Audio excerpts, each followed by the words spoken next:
Okay, what's up, YouTube? In case you are wondering what this push button is all about on your 2023 or 2024 Lexus RX350, my son will explain it to you. So if you have a tall tumbler or a tall cup and you're trying to fit in the cup holder, it kind of sticks out too much.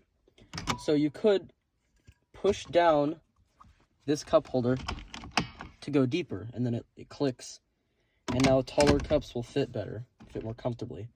But if you ever want to return the cup holder back to its original state, that's when you press the button. It goes back, and then you can put a regular tumbler of any kind into the cup, and it fits normally again.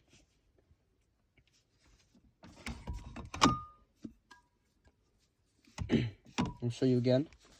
You can push down, tall, but if you want to put it back to normal, you press the button, it goes back, and it works fine.